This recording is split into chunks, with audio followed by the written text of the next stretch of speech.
Bienvenue dans Reco Comics 3, je suis avec Diane. Salut Diane, ça va? Salut, enchanté. Enchanté Enchanté, parce que nous on se connaît un peu déjà. YouTube, parce que, bon. Ouais. Mais te connaissent en plus parce que sur la chaîne YouTube il y a les podcasts et tu fais partie. Oui, ils me connaissent tu as fait 2-3 podcasts avec nous. Voilà, ils me connaissent pas de visu. Donc on va vous parler comme d'habitude de 3 comics qui nous ont plu. Je vais commencer, après on va parler d'un titre qu'on a eu en commun et tu vas finir avec un titre que tu as apprécié. Et voilà, je pense que c'est parti. On est... et je le précise parce que peut-être que vous voyez qu'on est dans un nouveau décor. Nous sommes dans la fameuse, la sémillante, la magnifique, la merveilleuse boutique Easter Egg à Montpellier, 11 rue des Sœurs Noires. On ne vous dira jamais assez combien de fois il faut aller ici, puisque c'est la meilleure librairie de Montpellier et peut-être du monde. Peut-être du monde.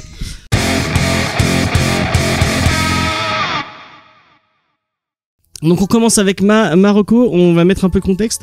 Au départ, j'avais choisi ce titre en me disant tiens, Diane, elle est un peu militante, vous verrez, je vous mettrai son Instagram d'ailleurs, si tu veux, sous le... je vais le refaire.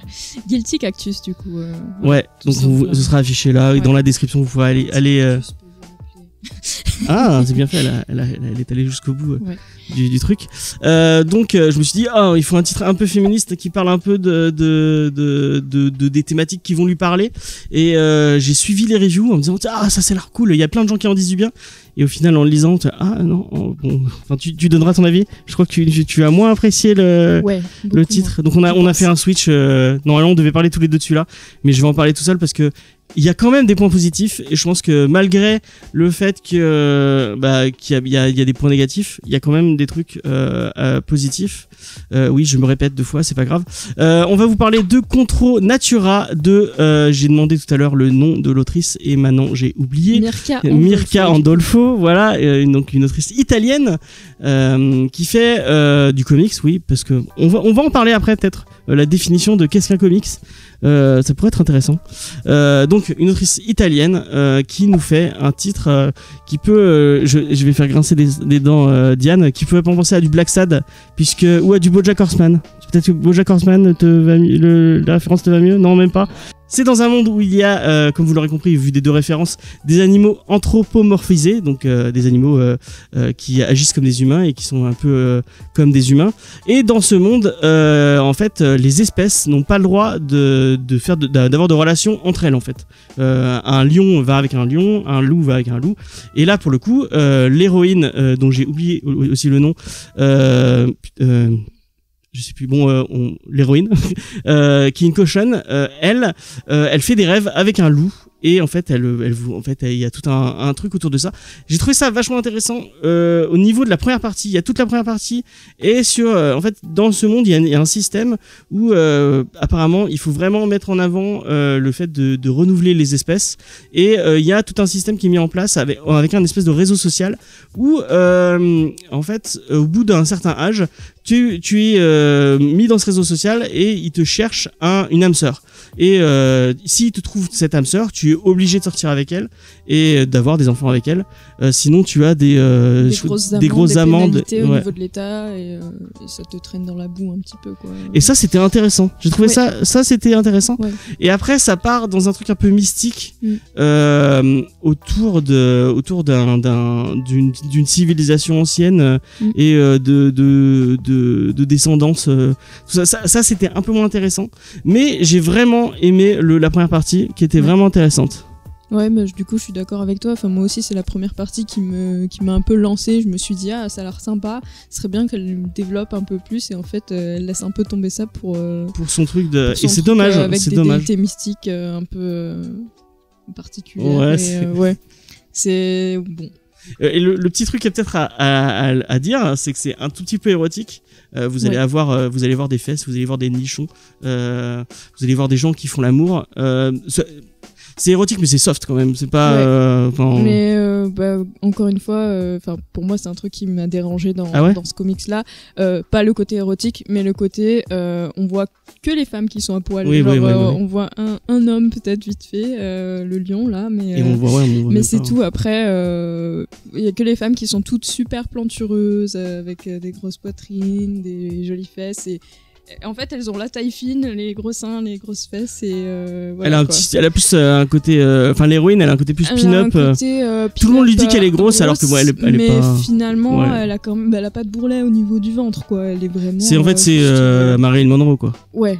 Plantureuse comme une Marilyn Monroe. Plus forte, mais ouais. Donc effectivement, ça pourrait poser problème. Les dessins sont géniaux, par contre. Vraiment, les dessins sont très très très beaux. Mirka Andolfo, vraiment. Et apparemment, elle a fait des conventions en France. Et apparemment, elle est très très gentille et elle fait des très beaux dessins en convention. Donc, moi, je pense que rien que pour les dessins, ça vaut le coup d'au moins jeter un coup d'œil. Et ses autres œuvres, du coup aussi, je sais pas trop ce qu'elle a fait. J'ai pas regardé du coup. J'ai vu qu'elle avait fait une parution qui s'appelait Merci. Mais après, voilà, c'est tout, quoi. J'ai pas plus. Du coup, j'ai pas regardé.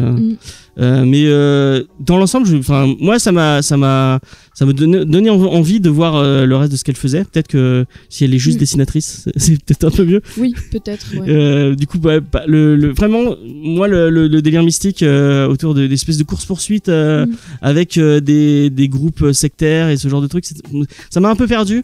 Mais quand même, je trouve que le titre est intéressant. Le titre essaye des choses et je pense que c'est un premier comic. Ça fait partie de ses premières œuvres. Ça sent le truc un peu jeune. Expérimentée et qu'elle s'est dit je vais faire ça et ouais. Du coup, donc moi j'ai un passé avec la fanfiction et en fait ça m'a fait beaucoup penser à ça. Ça m'a fait penser à quand on est un peu inexpérimenté ado et qu'on a envie de faire une grande histoire avec plein d'aventures, plein de choses rocambolesques et tout, et on a envie de tout mettre. Et on s'assume pas trop derrière parce que ça va trop vite et l'univers est pas assez développé. Enfin, sur plusieurs tomes, peut-être que ça pourrait être sympa. Ouais, mais là c'était un omnibus, du coup c'est marqué omnibus, donc je pense que le truc est fini. Elle a fini son histoire. Je suis pas allé jusqu'au bout, mais je pense que je lirai la fin parce que rien que pour les dessins, ça vaut le coup. Et la fin m'a beaucoup déçu aussi. Ah ouais, merde, putain. Bon bah. Après voilà, je suis pas ultra optimiste sur le titre, donc c'est peut-être ça aussi, mais. Ouais, non, peut-être. Après, ça critique des choses intéressantes, ça critique les centres contre l'homophobie de traitement là, voilà pour les. Ouais, je vois de quoi tu parles. Les trucs, il y avait le film. Non, c'était quoi le film de Aaron Egerton, je sais plus comment il s'appelle. Moi, le film je l'afficherai là. Voyez-le, il est vraiment bien, il est vraiment touchant. Ouais, c'est vrai que ça mais même la critique des réseaux sociaux, du gouvernement, du racisme, enfin. Ouais, il y a des bonnes idées. Il y a des bonnes idées. Malheureusement, elle a pas poussé sur ces idées-là. C'est un peu dommage. Mais il y avait des bonnes idées.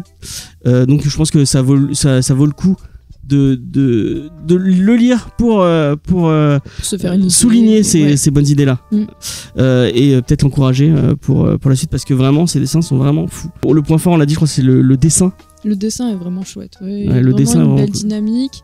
Les personnages anthropomorphiques sont vraiment bien réussis. Ça c'est clair. Il y a beaucoup de sensualité dans son dessin aussi. Non, franchement, si elle voulait se lancer dans de la BD érotique par exemple, ou si elle en a fait, je sais pas. Je pense que ça marche vraiment bien. Et puis après, je sais pas plus. Non, vraiment le dessin est bien. Les couleurs aussi, c'est vrai que les couleurs sont chouettes. Les couleurs sont très bien. Il y a un univers, on voit qu'elle a un vrai univers derrière son truc. Elle a réfléchi à son idée et ça aurait pu être beaucoup plus con, alors que non. On sent qu'il y a un univers riche derrière son truc. Puis on voit qu'elle essaye, elle a des bonnes idées, elle essaye de faire des trucs. Par exemple, je me suis rendu compte qu'il y a quand même une majorité de personnages féminins dans son histoire. Ça en fait pas une histoire féministe, mais ça reste déjà. Voilà, on voit qu'elle a voulu faire des choses. Il y a de la pluralité. Ouais, c'est vrai. Et il y a des profils différents. C'est intéressant d'essayer de souligner un peu ce genre de truc. Donc moi je vous conseille, je vous le recommande quand même. Sinon j'en parlerai pas dans l'émission. Je vous le recommande peut-être un peu moins que ce qu'on va parler après, mais je vous le recommande un peu. Et toi, du coup, non? Moi, beaucoup moins. Voilà. Mais faites-vous votre idée à la limite et après voilà. Mais...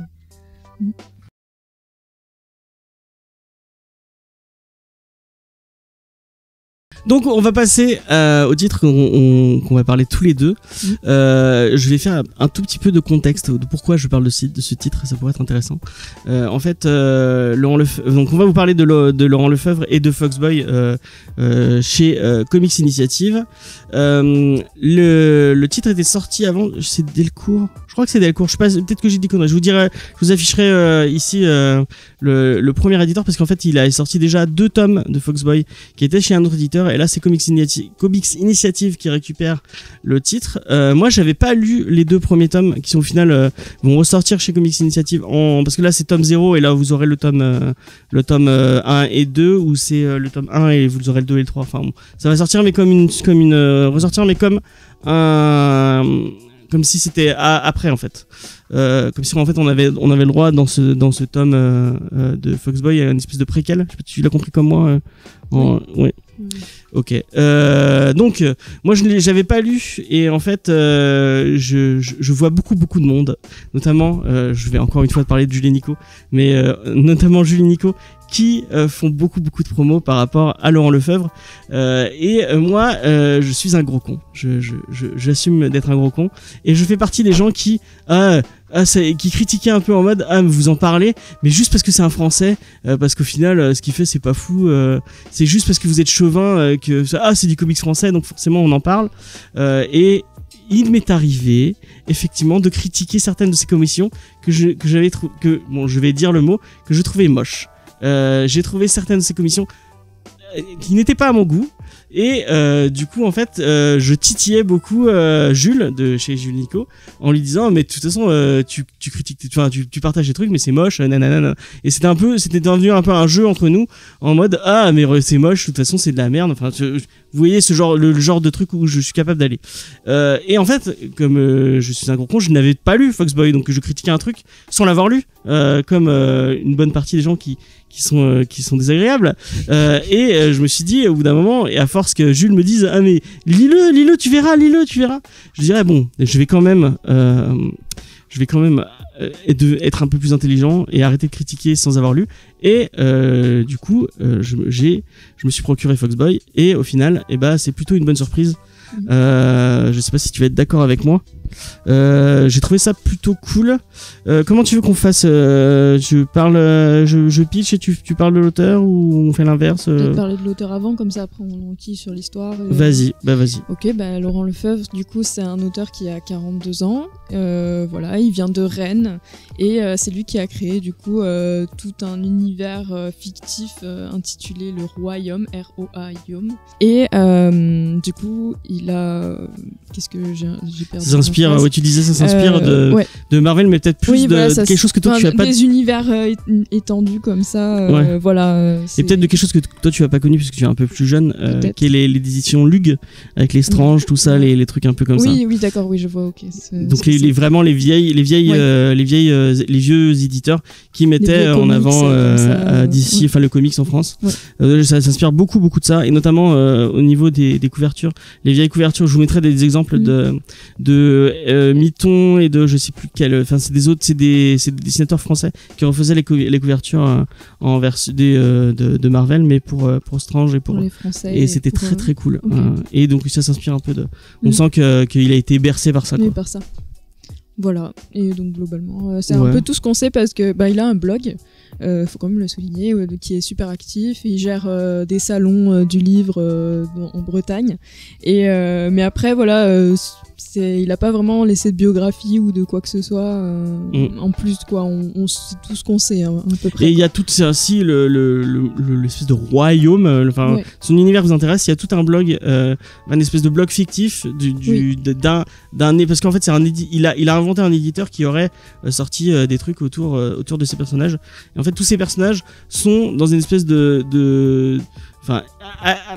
comment expliquer, c'est un peu compliqué. En fait, ils sont dans un univers, et en même temps, dans cet univers, il y a un éditeur qui parlait de ces histoires. C'est un peu un truc à la Unwritten, ou à la comment expliquer, enfin il y a le monde fictif interagit dans le monde réel de Foxboy. C'est vrai, ça c'est vraiment intéressant. Et voilà, je pense que j'ai fait un peu le tour. Je suis un peu confus, je suis désolé. Sinon Foxboy, de quoi ça parle? Ça me parlait d'un petit breton dont j'ai aussi oublié le nom. Je suis désolé. Paul, ouais, effectivement Paul, qui un jour va se retrouver dans une fête foraine et va tomber sur une espèce de mage qui va lui donner des pouvoirs de garçon renard. En fait, les origines story, on les a mais en filigrane dans ce tome-là. Je pense que vous les aurez plus si vous lisez les tomes 1 et 2, mais malheureusement qui sont indisponibles maintenant, mais qui vont ressortir chez Comics Initiative. Donc vous les aurez quand ça ressortira chez Comics Initiative.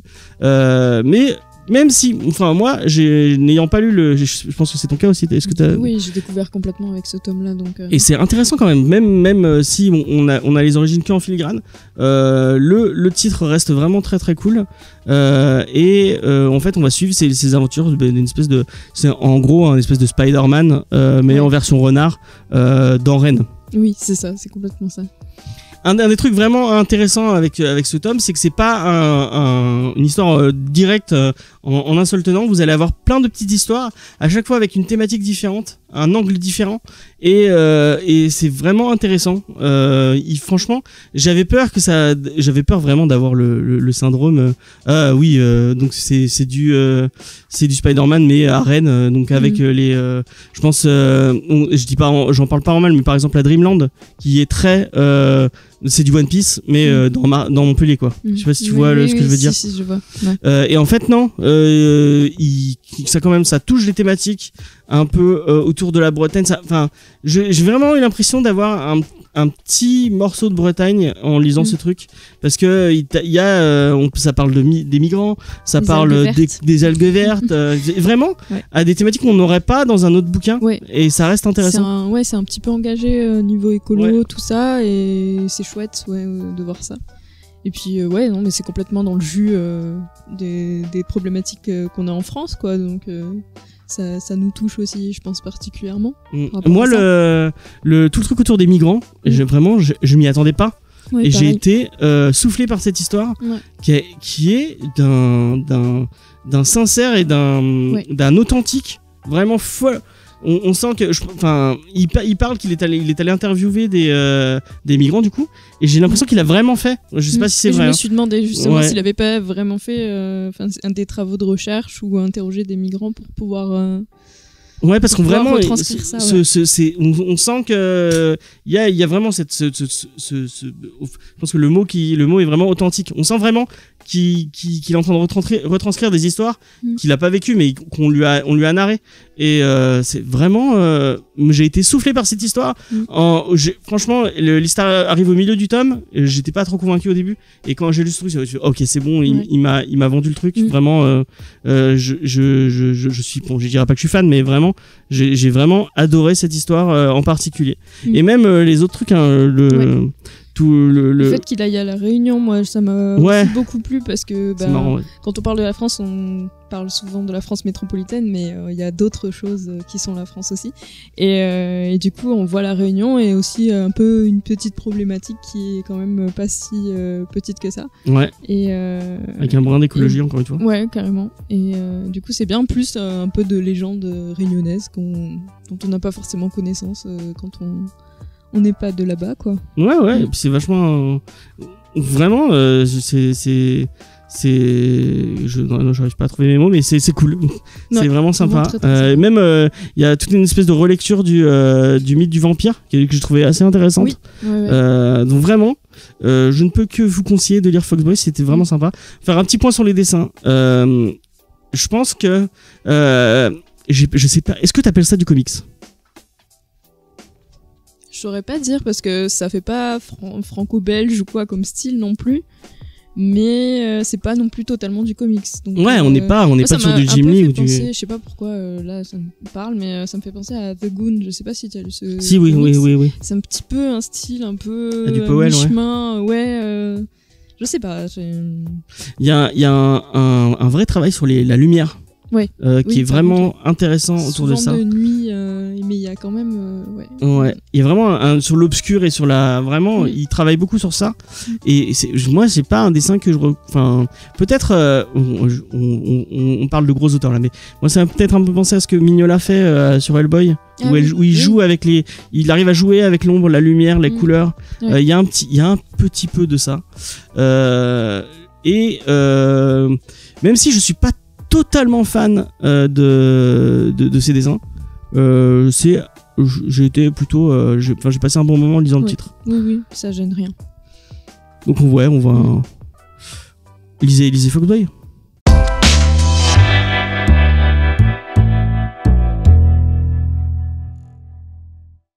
Donc là, je vais un peu fermer ma gueule et on va donner la parole à Diane, puisque c'est Diane qui va vous parler du titre dont elle voulait vous recommander. Cette phrase n'est pas française. C'est pas grave, on comprend. C'est pas grave, ouais. Donc voilà, tu voulais nous parler de Sweet Tooth de Jeff Lemire. Tu viens de me dire la prononciation exacte, sinon j'aurais fait ma bonne française. L'émir. Ouais, il y a plein de gens qui disent l'émir. Mais non, c'est les meilleurs. Enfin, moi je prononce les meilleurs, vous faites ce que vous voulez. Bon, voilà. Et du coup, c'est un auteur de 43 ans qui est canadien. J'ai des anti-sèches totalement parce qu'il a fait plein de trucs. Ouais. Du coup, il travaille beaucoup chez DC. Il a eu plein de prix Eisner pour Black Hammer par exemple. Il a eu aussi en 2019 le prix Eisner pour Gideon Falls. Je sais pas si on dit Gideon Falls. Gideon. Ouais. Bon, voilà. Le truc avec Sorrentino. Ouais. Il a travaillé au scénario de Green Arrow, il a travaillé sur Descender aussi, enfin voilà. Il a vraiment Descender, c'est trop bien, si t'as pas lu Descender. Non, pas encore, mais c'est prévu. C'est prévu. Old Man Logan, All New, All Different, enfin voilà. Ça, je pense que tu peux oublier ça. Il a fait des trucs assez nombreux. Du coup, Sweet Tooth, donc on est sur du bon gros post-apo avec donc un jeune garçon qui a des cornes de cerf. Qui a des bois plutôt. Oui, des bois plutôt, effectivement. Qui a des bois de cerf et en fait, il a vécu toute sa vie avec son père. Qui lui a toujours interdit de dépasser la lisière de la forêt. Ils vivent en autosuffisance dans une cabane, voilà, rien de spécial de plus à signaler. Et aussi, il a des bois de... Son père, est-ce qu'il a des... Non, son père est tout à fait humain de manière... humaine. Il n'y a pas de manière humaine, c'est ça. Il n'y a pas de bois, il n'y a pas de trucs bizarres. Par contre, il croit énormément en Dieu, il entend des voix, enfin voilà, c'est un petit peu un allumé, mais... bon. Jusque-là, ils vivent une vie paisible, et puis le père finit par mourir, et Gus, donc le personnage principal, se retrouve livré à lui-même. Et à un moment, en fait, aussi un trait de ce personnage, c'est qu'il adore les sucreries, d'où le Sweet Tooth, en fait. Et il va tomber sur une barre de chocolat, et ça va le pousser à sortir de la forêt. Et il va tomber sur des chasseurs qui veulent l'attraper. Ensuite, les chasseurs veulent le capturer et il se fait sauver par une personne, un mec qui me fait beaucoup penser à Hopper dans Stranger Things. Si vous aimez Hopper dans Stranger Things, vous aimerez ce personnage. Et du coup, on va les suivre dans leur aventure parce que alors je sais plus le nom de ce personnage, mais c'est pas grave. Le simili Hopper va vouloir amener Gus vers la réserve, donc où apparemment tout se passe bien et où il y a plein d'enfants comme lui qui ont des bois, qui ont des caractéristiques animales et où on leur fera pas de mal. D'accord. Voilà, donc du coup. Et comme on est chez Jeff Lemire, ça va être forcément beaucoup plus compliqué que ça. C'est très très très sombre. Du coup, chaque personnage a vraiment un passé plus ou moins compliqué. On va croiser des femmes qui sont traitées dans un bordel et tout ça, qui sont mises enceintes de force, enfin des trucs un peu chelous. C'est au début de l'histoire, donc je pense que je peux le dire. La réserve n'est pas une réserve, en fait. C'est un c'est un camp de concentration dans lequel on entasse les enfants bizarres comme ça. Et on comprend que les humains ont été décimés par une espèce d'épidémie inconnue. Et que les enfants qui naissent à partir de là sont Ils ont tous des caractéristiques. Voilà, ils ont tous ces caractéristiques bizarres. Et eux, ils survivent alors que les humains classiques, ils ont tendance à mourir très très rapidement. Okay. Voilà. Donc, dans ce camp de concentration, il y a des recherches qui sont faites et tout. Donc, voilà. Forcément des trucs très sympas. Ouais, c'est graphique. C'est bon. Et par rapport au dessin, c'est un dessin qui est très très dur, très sombre aussi. Mais il faut préciser peut-être, c'est que Lemaier, c'est un scénariste d'habitude. Ouais. Et là, il dessine. Oui, là, c'est lui qui dessine. Ouais, effectivement, il a tout fait de A à Z. C'est sorti en 3 tomes d'ailleurs chez Urban. Voilà, dans la collection Vertigo. Et c'est chez Vertigo Ouais. T'es sûr toi? Oui, c'était marqué sur Wikipédia. D'accord, bon, si tu le dis. si Wikipédia le dit, c'est qu'ils ont raison. Voilà. Et c'est tout, donc c'est 3 tomes en intégrale, voilà, parce qu'à la base c'est 12 tomes quand même. Et donc toi t'as lu 40. ça Attends, 12 ou 40 40 issues, je pense. Je sais plus. Ouais, je crois que c'est 40 issues et du coup 3 tomes et 12 TPB, ok. C'est ça. Et c'est une très longue histoire quand même, parce que après la réserve, il y a encore beaucoup d'autres aventures. On va quand même voir Sweet Tooth grandir, etc. Donc voilà, quand vous vous lancez dans Sweet Tooth, vous vous lancez dans une longue aventure, quoi. Ouais, c'est ça. Ok. Et bah, tu m'as donné envie de le lire. Déjà que Lemaier, forcément, j'aime beaucoup ce qu'il fait. Si vous n'avez pas lu Black Hammer, lisez Black Hammer. Black Hammer, c'est génial. Et on en a parlé dans un Comics Discovery. Vous pouvez aller l'écouter.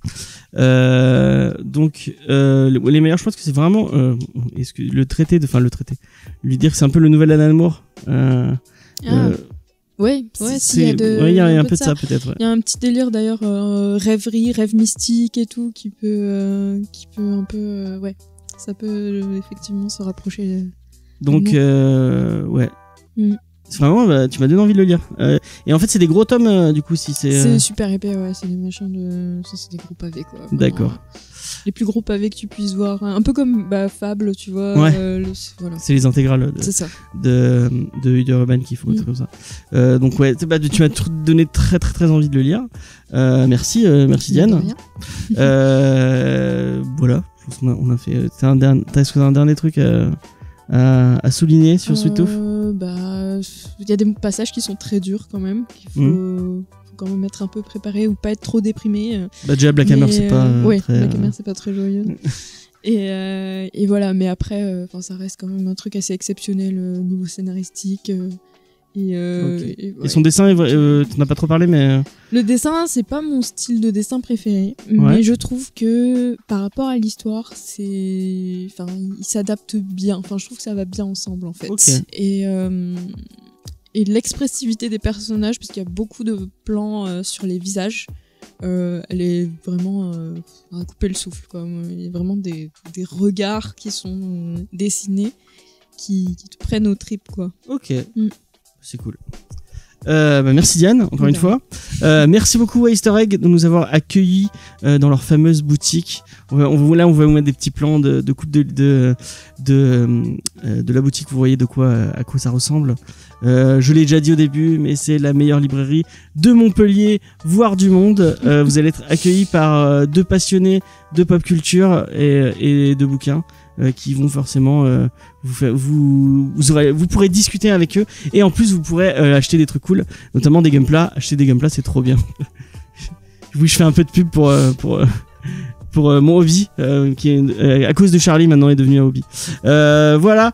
Je vous donne rendez-vous dans Comics Discovery cette semaine, enfin la semaine prochaine. On vous parle de Green Lantern Emerald Twilight. Donc si vous aimez Green Lantern, et si vous aimez Hal Jordan qui tue tout le reste du corps des Green Lantern, vous allez apprécier. Je vous donne rendez-vous dans 15 jours pour normalement c'est tous les 15 jours on va essayer de faire ça, tous les 15 jours dans un nouveau Rocco Comics avec quelqu'un d'autre, ou peut-être avec Diane. Donc tu seras parti. Rapidement, je suis au Canada, donc j'avoue que ça sera un peu on dit au revoir à Diane, avec cette émission. Et Faye je crois que Cédric on verra Faye ou Cédric ou Igor ou quelqu'un d'autre, ou peut-être Charlie et Noémie, peut-être qu'ils viendront parler de quelque chose, un de ces 4. Ça pourrait être intéressant. Voilà. Merci Diane d'avoir fait ce petit bout de chemin avec nous. Ça me fait très plaisir. On te souhaite vraiment un très beau séjour au Canada. J'espère que tu verras plein de trucs cool. Ouais, notamment des comics et des auteurs de comics. Peut-être Jeff Lemire. Bonjour Monsieur Lemire et voilà. Et il rigolera. Voilà, bon, je pense qu'on a tout dit. Le site, oui, il y a Faye qui me dit derrière la caméra. Retrouvez-nous sur tous les réseaux sociaux, Facebook, Instagram, Twitter. Retrouvez Diane sur son Instagram si vous voulez voir son voyage. Tu vas mettre des photos de paysages. J'ai créé un compte exprès pour ça, pour vraiment séparer. D'accord, on mettra les deux comptes si tu veux dans la description. Vous pouvez retrouver tous nos autres projets sur le site internet jamesfay.fr, et si vous voulez nous donner un petit coup de main à tourner ces émissions, vous avez le Tipeee, vous pouvez nous lâcher un petit pourboire pour le prix d'un café, vous pouvez nous aider à tourner ces superbes émissions. Oui, voilà. Et un grand merci à Jules qui m'a donné un grand coup de main au niveau, vous l'avez pas vu et tu ne l'as pas vu parce que sur le layout de l'émission, c'est lui qui m'a fait toutes les petites animations que vous allez voir. Enfin, notamment une en particulier, donc merci beaucoup à lui. Allez voir sa chaîne YouTube qui est très bien. Voilà, on a fait un peu le tour. À la prochaine, bye bye.